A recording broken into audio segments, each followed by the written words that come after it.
काशी में एक जगह पर तुलसीदास रोज रामचरितमानस को गाते थे। वो जगह थी 80 घाट। उनकी कथा को बहुत सारे भक्त सुनने आते थे। लेकिन एक बार गोस्वामी प्रातःकाल शौच करके आ रहे थे तो कोई एक प्रेत से इनका मिलन हुआ। उस प्रेत ने प्रसन्न होकर गोस्वामी जी को कहा कि मैं आपको कुछ देना चाहता हूं। आपने जो शौच के बचे हुए जल से जो सिंचन किया है मैं तृप्त हुआ हूं। मैं आपको कुछ देना चाहता हूं। गोस्वामी जी बोले, भैया हमारे मन तो केवल एक ही चाह है कि ठाकुर जी का दर्शन हमें हो जाए। राम की कथा तो हमने लिख दी है, गा दी है, पर दर्शन अभी तक साक्षात नहीं हुआ है। हृदय में तो होता है पर साक्षात नहीं होता।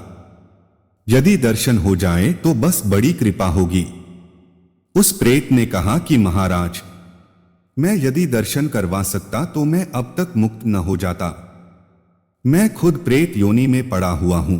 अगर इतनी ताकत मुझ में होती कि मैं आपको दर्शन करवा देता तो मैं तो मुक्त हो गया होता अब तक। तुलसीदास जी बोले, फिर भैया हमको कुछ नहीं चाहिए। तो उस प्रेत ने कहा, सुनिए महाराज, मैं आपको दर्शन तो नहीं करवा सकता, लेकिन दर्शन कैसे होंगे उसका रास्ता आपको बता सकता हूं। तुलसीदास जी बोले कि बताइए। बोले, आप जहां पर कथा कहते हो बहुत सारे भक्त सुनने आते हैं। अब आपको तो मालूम नहीं, लेकिन मैं जानता हूं आपकी कथा में रोज हनुमान जी भी सुनने आते हैं। मुझे मालूम है हनुमान जी रोज आते हैं। बोले, कहां बैठते हैं? बताया कि सबसे पीछे कंबल ओढ़कर एक दीनहीन एक कोढ़ी के स्वरूप में व्यक्ति बैठता है और जहां जूते चप्पल लोग उतारते हैं वहां पर बैठते हैं। उनके पैर पकड़ लेना वो हनुमान जी ही हैं। गोस्वामी जी बड़े खुश हुए हैं। आज जब कथा हुई है गोस्वामी जी की नजर उसी व्यक्ति पर है कि वो कब आएंगे। और जैसे ही वो व्यक्ति आकर बैठे पीछे तो गोस्वामी जी आज अपने आसन से कूद पड़े हैं और दौड़ पड़े, जाकर चरणों में गिर गए हैं। वो व्यक्ति बोला कि महाराज, आप व्यासपीठ पर हो और मेरे चरण पकड़ रहे हो। मैं एक दीनहीन कोढ़ी व्यक्ति हूं। मुझे तो न कोई प्रणाम करता है और न कोई स्पर्श करता है। आप व्यासपीठ छोड़कर मुझे प्रणाम कर रहे हो। गोस्वामी जी बोले कि महाराज, आप सबसे छुप सकते हो, मुझसे नहीं छुप सकते हो। अब आपके चरण मैं तब तक नहीं छोड़ूंगा जब तक आप राम से नहीं मिलवाओगे। जो ऐसा कहा तो हनुमान जी अपने दिव्य स्वरूप में प्रकट हो गए। आज तुलसीदास जी ने कहा कि कृपा करके मुझे राम से मिलवा दो। अब और कोई अभिलाषा नहीं बची। राम जी का साक्षात्कार हो जाए। हनुमान जी, आप तो राम जी से मिलवा सकते हो। अगर आप नहीं मिलवाओगे तो कौन मिलवाएगा? हनुमान जी बोले कि आपको राम जी जरूर मिलेंगे और मैं मिलवाऊंगा, लेकिन उसके लिए आपको चित्रकूट चलना पड़ेगा। वहां आपको भगवान श्री राम जी मिलेंगे। गोस्वामी जी चित्रकूट गए हैं। मंदाकिनी जी में स्नान किया, कामदगिरि की परिक्रमा लगाई। अब घूम रहे हैं कहां मिलेंगे, कहां मिलेंगे। सामने से घोड़े पर सवार होकर दो सुकुमार राजकुमार आए, एक गौर वर्ण और एक श्याम वर्ण, और गोस्वामी जी इधर से निकल रहे हैं। उन्होंने पूछा कि हमको रास्ता बता, तो हम भटक रहे हैं। गोस्वामी जी ने रास्ता बताया कि बेटा इधर से निकल जाओ, और वो निकल गए। अब गोस्वामी जी पागलों की तरह खोजते हुए घूम रहे हैं, कब मिलेंगे, कब मिलेंगे। हनुमान जी प्रकट हुए और बोले कि मिले। गोस्वामी जी बोले, कहां मिले? हनुमान जी ने सिर पकड़ लिया और बोले, अरे अभी मिले तो थे। जो घोड़े पर सवार राजकुमार थे वो ही तो थे। आपसे ही तो रास्ता पूछा और कहते हो मिले नहीं। देखा ना, चूक गए। और ये गलती हम सब करते हैं।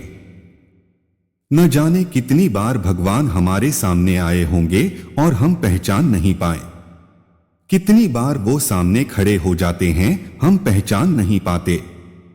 न जाने वो किस रूप में आ जाए, सबका कर आदर समान जो तेरे घर आए, क्योंकि न जाने किस रूप में नारायण मिल जाए। गोस्वामी जी कहते हैं, हनुमान जी आज बहुत बड़ी गलती हो गई, फिर कृपा करवा, फिर मिलवाओ। हनुमान जी बोले कि थोड़ा धैर्य रखो, एक बार और फिर मिलेंगे। गोस्वामी जी मंदाकिनी के तट पर स्नान करके बैठे हैं। स्नान करके घाट पर चंदन घिस रहे हैं, मगन हैं और गा रहे हैं, श्री राम जय जय राम। हृदय में एक ही लगन है कि भगवान कब आएंगे। और ठाकुर जी एक बार फिर से कृपा करते हैं। ठाकुर जी आ गए और कहते हैं, बाबा बाबा, चंदन तो आपने बहुत प्यारा घिसा है, थोड़ा सा चंदन हमें दे दो, लगा दो। गोस्वामी जी को लगा कि कोई बालक होगा। चंदन घिसते देखा तो आ गया, तो तुरंत लेकर चंदन ठाकुर जी को दिया और ठाकुर जी लगाने लगे। हनुमान जी महाराज समझ गए कि आज बाबा फिर चुके जा रहे हैं। आज ठाकुर जी फिर से इनके हाथ से निकल रहे हैं। हनुमान जी तोता बनकर आ गए शुक रूप में और घोषणा कर दी कि चित्रकूट के घाट पर भई संतन की भी तुलसीदास चंदन घिसे तिलक देत रघुवीर। हनुमान जी ने घोषणा कर दी कि अब मत चूक जाना, आज जो आपसे चंदन ग्रहण कर रहे हैं ये साक्षात रघुनाथ जी ही हैं। और जो ये वाणी गोस्वामी जी के कान में पड़ी तो गोस्वामी जी चरणों में गिर गए। ठाकुर जी तो चंदन लगा रहे थे, बोले प्रभु अब आपको नहीं छोड़ूंगा। जैसे ही पहचाना तो प्रभु अपने दिव्य स्वरूप में प्रकट हो गए हैं और बस वो झलक तुलसीदास जी को दिखाई दी है। ठाकुर जी अंतर ध्यान हो गए। वो झलक गोस्वामी जी के आंखों में बस गई, हृदय तक उतरकर। फिर कोई अभिलाषा जीवन में नहीं रही है। परम शांति, परम आनंद जीवन में आ गया। ठाकुर जी के मिलने से आराम की तलब है तो एक काम कर ले, आराम की शरण में और राम राम कर ले। और इस तरह से आज तुलसीदास जी का राम से मिलन हनुमान जी ने करवाया है। मानसिक तीर्थ क्या है?